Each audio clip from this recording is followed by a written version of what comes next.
जय हिंद दोस्तों, मैं हूं प्रभात। पीसीएस शिक्षक के मंच पे आप तमाम अभ्यर्थियों का हार्दिक अभिनंदन है। आज चर्चा के मुख्य बिंदु में है हमारे देश में होने वाले उपराष्ट्रपति के चुनाव से संबंधित एक इंपॉर्टेंट न्यूज, जहां एनडीए ने अपने कैंडिडेट को घोषित कर दिया है। आइए चलते हैं सेशन में, देखते हैं कौन है वो कैंडिडेट और क्या है उनकी संभावना। इससे पहले आप सभी को याद करा दें कि यदि आपने चैनल को सब्सक्राइब नहीं किया है तो चैनल को जरूर सब्सक्राइब कर लें, ताकि आपको इस तरह के इंपॉर्टेंट अपडेट्स लगातार मिलते रहें। आइए चलते हैं, देखते हैं सेशन में क्या है। तो यहाँ जो मैं रेफरेंस ले रहा हूँ ये 18 अगस्त सोमवार जो दैनिक जागरण ने प्रकाशित किया है, और इस न्यूज़ को भारत के लगभग सभी मीडिया हाउस ने प्रकाशित किया है। यहाँ पे आप देख सकते हैं सीपी राधाकृष्णन होंगे उपराष्ट्रपति पद के लिए राजग के उम्मीदवार। मतलब सीपी राधाकृष्णन जो हैं वो एनडीए के लिए, जिसको हम लोग नेशनल डेमोक्रेटिक अलायंस के नाम से जानते हैं, तो बीजेपी लेड अलायंस है ये। और अब सीपी कृष्णन को यहाँ पे आपको याद आ रहा होगा कि 21 जुलाई को हमारे देश के जो उपराष्ट्रपति थे उन्होंने स्वास्थ्य कारणों से इस्तीफा दे दिया था, और अभी तत्काल ये पोस्ट क्या है, अभी वैकेंट चल रहा है। और इसके बाद आपको देखेंगे कि यहाँ पे हमारे लिए नए उपराष्ट्रपति का चुनाव अभी संभावित है, और जल्दी ही यहाँ पे अभी चुनाव होने जा रहा है। तो आप जान रहे हैं कि हमारे देश में अभी जो उपराष्ट्रपति जगदीप धनखड़ थे वो 14वें उपराष्ट्रपति थे जिन्होंने इस्तीफा दिया है, और 15वें उपराष्ट्रपति के लिए अभी चुनाव होने वाला है, और जिसके लिए एनडीए जो है वो कैंडिडेट के रूप में सीपी राधाकृष्णन को लेकर आई है। और यह माना जा रहा है कि सीपी राधाकृष्णन ही अब अगले उपराष्ट्रपति बनेंगे, क्योंकि आप जान रहे हैं कि एनडीए के पास कंप्लीट रूप से अभी मेजोरिटी है। तो आइए देखते हैं क्या है न्यूज़। तो उपराष्ट्रपति पद के लिए राजग प्रत्याशी को लेकर कई दिनों से चल रहे अटकलों पर भाजपा ने एक बार फिर से सभी को चौंकाते हुए विराम लगा दिया है। रविवार को प्रधानमंत्री नरेंद्र मोदी की मौजूदगी में हुई भाजपा संसदीय बोर्ड की बैठक के कयासों में चल रहे तमाम संभावित नामों को किनारे करते हुए महाराष्ट्र के राज्यपाल सीपी राधाकृष्णन के नाम पर मोहर लगा दी है। राधाकृष्णन को प्रत्याशी बनाकर भाजपा ने एक बार फिर से ओबीसी कार्ड चलने के साथ साथ दक्षिण भारत की राजनीति में अपने प्रभाव को मजबूत करने का प्रयास किया है। भाजपा संसदीय दल की बैठक रविवार को पार्टी मुख्यालय में हुई है। इसमें पीएम मोदी के साथ साथ भाजपा अध्यक्ष जेपी नड्डा, रक्षा मंत्री राजनाथ सिंह और गृह मंत्री अमित शाह सहित अन्य वरिष्ठ नेताओं ने शामिल हुए। बैठक के बाद जेपी नड्डा ने बताया कि एक सप्ताह तक भाजपा ने राजग के सहयोगी के साथ विपक्षी दलों के नेताओं से भी उपराष्ट्रपति पद के प्रत्याशी को लेकर चर्चा की। भाजपा चाहती है कि उपराष्ट्रपति का चुनाव सर्वसम्मति से हो।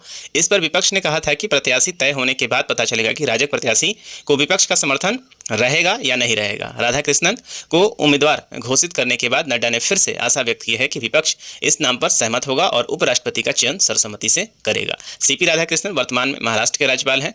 फरवरी 2023 से लेकर जुलाई 2024 तक झारखंड के राज्यपाल रहे हैं। इसी बीच 19 मार्च 2024 को तमिलसाई सौंदरराजन के इस्तीफा के बाद उन्हें तेलंगाना के राज्यपाल और पुदुचेरी का राज्यपाल का अतिरिक्त प्रभार भी सौंपा गया है। 27 जुलाई 2024 को उन्हें महाराष्ट्र का राज्यपाल नियुक्त किया गया था। तो आप समझ रहे हैं कि अभी सीपी राधाकृष्णन जो है ये कहाँ है, तो अभी महाराष्ट्र के राज्यपाल हैं, और लगातार ये पूर्व आरएसएस मेंबर भी हैं और लंबे समय से आरएसएस के लिए काम कर रहे हैं, और इन्हें कोयम्बटूर के वाजपेयी के नाम से भी जाना जाता है। थोड़ा सा और जानकारी आप देखें यहाँ पे, तो 1998 में कोयम्बटूर से पहली बार लोकसभा का चुनाव इन्होंने जीता है, और प्रदेश भाजपा अध्यक्ष के रहते हुए 19,000 किलोमीटर की रथ यात्रा इन्होंने निकाली थी। आप समझ सकते हैं कि अभी हाल फिलहाल में आने वाले कुछ समय में आपको मालूम है कि तमिलनाडु में इलेक्शन भी होने वाला है, और तमिलनाडु के इलेक्शन यहाँ पे कुछ पॉलिटिकल मैटर है जो एक अभ्यर्थी के नाते हमें इसकी ज़रूरत है नहीं, लेकिन अभी फिर भी जान लेना जरूरी होगा कि आने वाले समय में चूंकि बीजेपी या एनडीए जो गठबंधन है वो दक्षिण में काफ़ी कमजोर है, और खासकर तमिलनाडु जिस तरीके से लगातार हिंदी को लेकर विरोध करता रहा है, और उसको लेकर आप देख रहे हैं कि एनडीए की एक बड़ी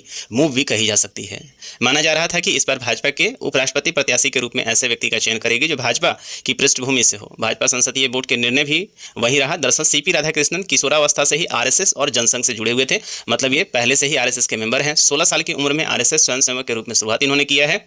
वह 1974 में भारतीय जनसंघ के राज्य कार्यकारी समिति के सदस्य बने। 1996 में उनको तमिलनाडु भाजपा का सचिव नियुक्त किया गया था, और 1998 में कोयम्बटूर से पहली बार ये लोकसभा के लिए चुने गए थे। 1999 में वो फिर से लोकसभा के लिए चुने गए, और उनके समर्थक उन्हें तमिलनाडु का मोदी भी कहते हैं। तो काफ़ी चर्चा है इनका। वर्ष 2004-2007 तक वो तमिलनाडु भाजपा के अध्यक्ष रहे हैं। इस पद पर रहते हुए उन्होंने 19,000 किलोमीटर की रथ यात्रा की। 93 दिनों तक इन्होंने ये यात्रा किया है। बीबीए की पढ़ाई करने वाले सीपी राधाकृष्णन कोच्चि स्थित क्वाड बोर्ड के भी अध्यक्ष रहे हैं। वो 4 वर्ष तक इस पद पर रहे हैं, और उनके नेतृत्व में भारत से नारियल की जूट का निर्यात 2,532 करोड़ रुपए का सर्वकालिक उच्च स्तर पर पहुंच गया था। राधाकृष्णन टेबल टेनिस में कॉलेज चैंपियन रहे हैं, लंबी दूरी के धावक हैं। उन्हें क्रिकेट और वॉलीबॉल का शौक है। कहा जाता है कि 2004 में द्रमुक द्वारा राजग से नाता तोड़ने के बाद तमिलनाडु ने भाजपा के लिए नया गठबंधन। तो कुल मिला के आप देख रहे हैं कि यहाँ पे सीपी राधाकृष्णन एक बहुमुखी प्रतिभा के व्यक्ति हैं, और काफ़ी ज़्यादा आप कहेंगे कि पॉलिटिक्स से लेकर और आम जिंदगी तक काफ़ी स्वच्छ छवि है इनकी।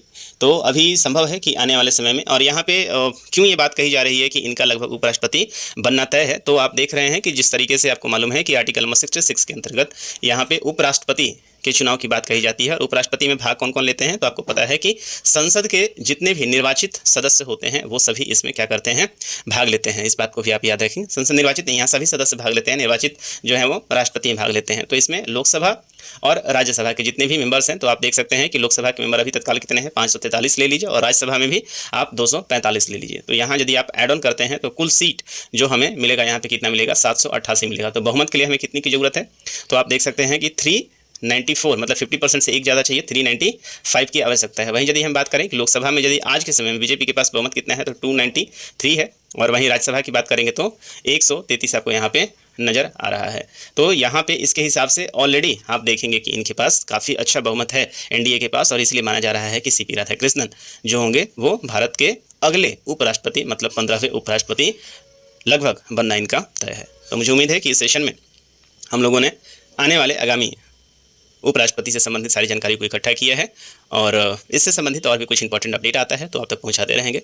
इस सेशन में इतना ही, मिलेंगे हम आपसे अगले सेशन में कुछ इंपॉर्टेंट अपडेट के साथ। तब तक दीजिए मुझे इजाज़त। साइनिंग ऑफ, दिस इज प्रभात। जय हिंद।